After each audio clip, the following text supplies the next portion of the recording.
Tanguay électronique, en première ligne.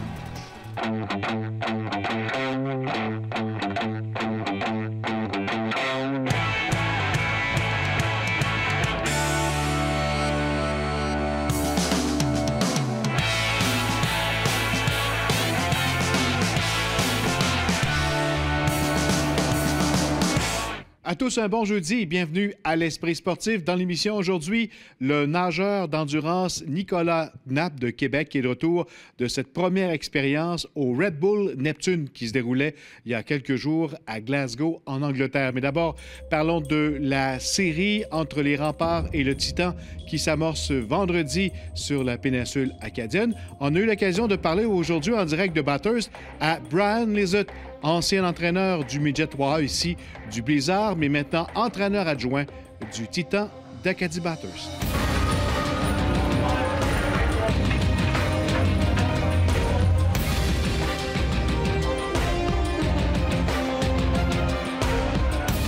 Brian Lizotte, bienvenue à l'Esprit sportif. Merci beaucoup. De ton côté d'entraîneur adjoint, comment tu vois là, la série contre Québec? Bien, c'est sûr que pour être honnête avec toi, nous, depuis le début, quand on sait qu'on va affronter les Remparts, c'est une équipe pour laquelle on a beaucoup de respect. On les a affrontés 2 fois cette année, même si ça fait vraiment longtemps qu'on ne les a pas affrontés. Une équipe qui nous a battus 2 fois, donc on a beaucoup de respect pour cet adversaire-là. D'un côté personnel, c'est sûr que les Remparts, c'est l'équipe que j'ai vu grandir, puis que j'ai eu l'occasion aussi de travailler pour. Donc, à ce niveau-là, on a un grand respect pour eux autres, mais on a hâte de sauter sa glace vendredi et de les affronter.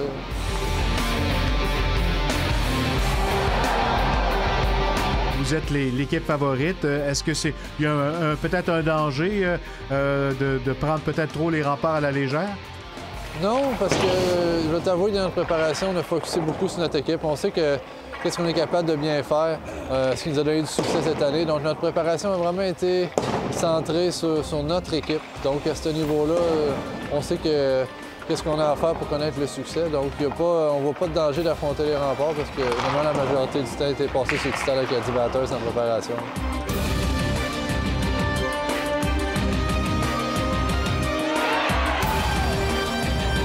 C'est sûr qu'on a été l'équipe qui a marqué beaucoup de buts. On peut miser sur une bonne profondeur, on a de la rapidité, on est capable d'avoir un jeu physique aussi. Donc à ce niveau-là, on a une bonne profondeur. On est une équipe où, d'abord et avant tout, notre force, pour nous, c'est qu'on joue bien dans le système, qu'on est très compétiteur.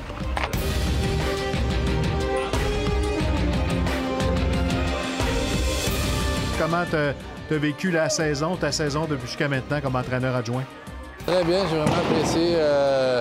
La collaboration avec Mario et Sylvain Couturier est vraiment bonne. Je pense que moi et Mario, on était capable de se créer une bonne cohésion. C'est une personne qui a vraiment des belles qualités humaines. Puis c'est un très bon entraîneur. Donc moi, à ce niveau-là, j'ai grandi constamment cette année. Donc ça a été très positif. Je dirais que c'était un peu plus difficile au niveau familial, ça c'est sûr. Puis la famille n'a pas suivi. On est des gens de Québec. Puis donc à ce niveau-là, on a été capable de trouver malgré tout un très bon accord, mais il y a des moments c'est que je me sens ennuyé de mes enfants et de ma conjointe, ça c'est ça, mais ça fait partie de la game comme on dit, mais mon expérience jusqu'à présent est très positive. Puis, comme je dis, ma relation avec Mario puis il fait grandir au quotidien est très bonne. La division des Maritimes cette année est extrêmement forte. Quand j'ai dit auparavant qu'on a grandi au quotidien, c'est aussi avec le fait qu'on a affronté des adversaires des adversaires élites, comme on dit, avec les Sea Dogs, les Charlottetown, Cap-Breton. Au quotidien, pour nous, c'était des matchs difficiles, ils ont fait grandir. Donc, on va être prêts, nous, pour n'importe quel adversaire qui peut venir. Mais comme on dit, les séries éliminatoires, c'est un jour à la fois. Notre adversaire, présentement, c'est les Remparts. Puis on va se concentrer sur notre série contre eux autres. Puis après ça, si on doit aller plus loin, on pensera demain. Ton expérience avec le Midget 3A t'a aidé sûrement grandement à faire le saut avec le junior majeur? Définitivement, quand tu travailles pour le Blizzard Séminaire Saint-François, premièrement, c'est la plus grande organisation au Canada. Ça, on ne s'en cachera pas. Surtout quand cette organisation-là appartenait au Rempart de Québec. C'était facile pour moi d'avoir un encadrement de première classe. Donc, ça m'a fait grandir. Puis aussi la Ligue Midget 3A, le niveau de jeu, le fait aussi que j'avais déjà été dans les alentours des Remparts. Donc, j'avais un certain vécu à ce niveau-là. L'adaptation a très bien été. Puis c'est sûr que ça m'a fait grandir. Tu jettes sûrement un petit coup d'œil à la série demi-finale Commandeur Blizzard. Est-ce que tu as le temps de regarder un petit peu ça? Honnêtement, non. J'ai pas beaucoup regardé le Midget 3 cette année. Le fait que je sois rendu en demi-finale, je suis vraiment pas surpris. On avait vraiment, l'année passée, on avait pris cette direction-là en prenant plusieurs jeunes. On savait que la QV de 2001 aussi, les joueurs de 15 ans étaient une excellente QV au séminaire. Donc beaucoup de profondeur, une grosse force d'attaque. On était convaincus de ça, surtout que je me trompe pas, ils ont pu avoir le retour de tous les joueurs l'année passée. Ils ne sont pas fait une place dans le junior majeur à 16 ans. Donc, sans avoir suivi ça, je suis vraiment pas surpris des succès du séminaire. Puis, ils sont en bonne main avec Martin, qui est un excellent entraîneur. Merci beaucoup, Brian Nezet. Merci, au revoir.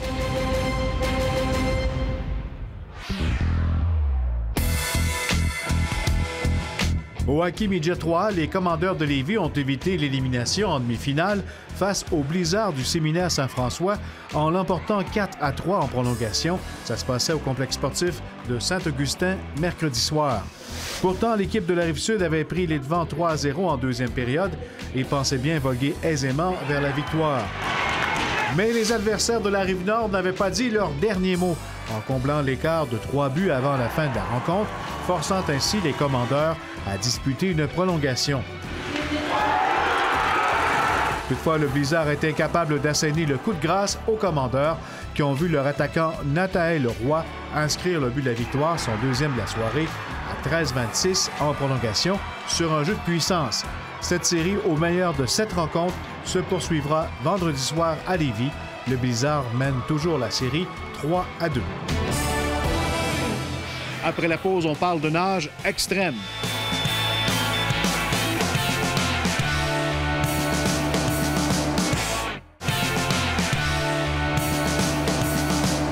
Le nageur d'endurance Nicolas Knapp de Québec est de retour de cette première expérience au Red Bull Neptune. Ça se passait en fin de semaine dernière à Glasgow, en Angleterre. C'est une compétition qui allie natation et escalade. Et il est devenu le seul Canadien depuis le tout début de cet événement à participer à ce Red Bull Neptune. Nous l'avons rencontré cette semaine.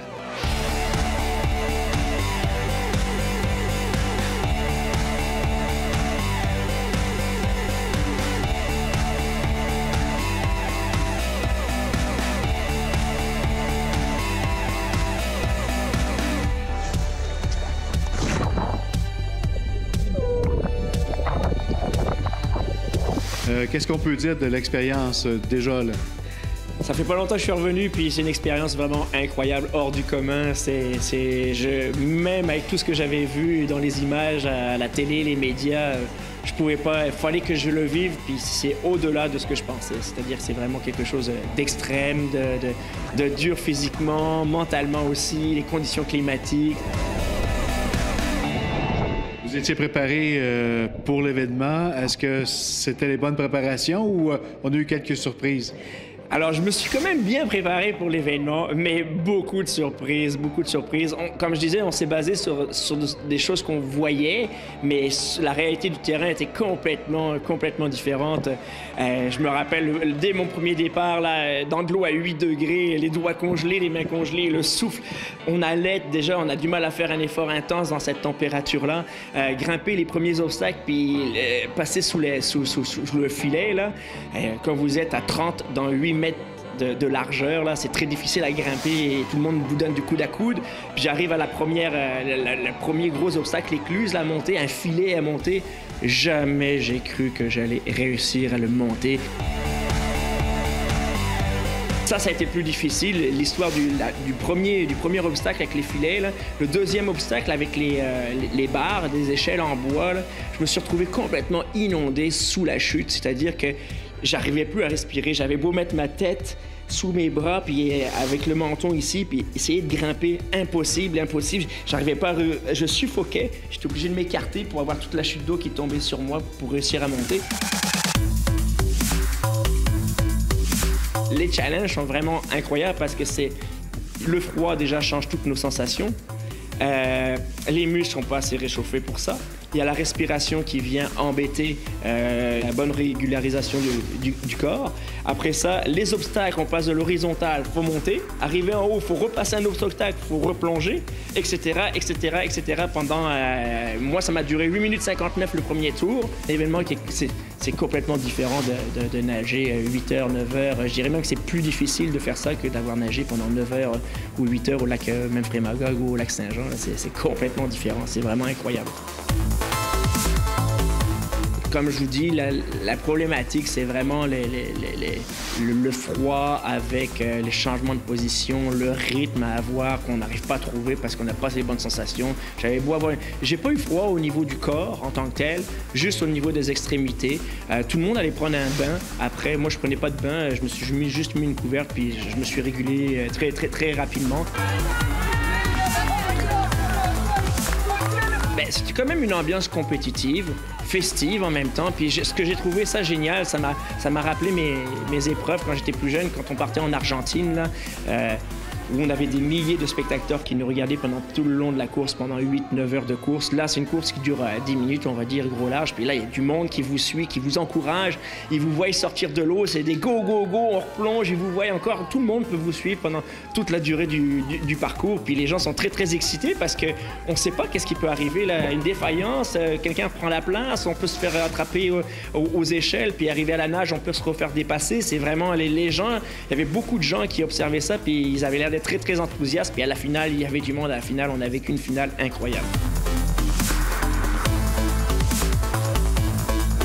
L'année prochaine, je voudrais y retourner, puis au moins je vais avoir un acquis sur... Quand j'ai vu les autres, comment ils montaient les obstacles, je me suis dit, mon Dieu, c'est comme ça qu'ils font, c'est incroyable. Oui, c'est sûr que je veux retourner, c'est sûr que je vais essayer d'en faire une autre. C'est des épreuves que j'avais imaginées il y a très longtemps, un jour développer, puis là, c'est arrivé, puis c'est le temps d'essayer. C'est une seule fois dans notre vie que ça va nous arriver, hein? On ne sait pas après ce qui va se passer.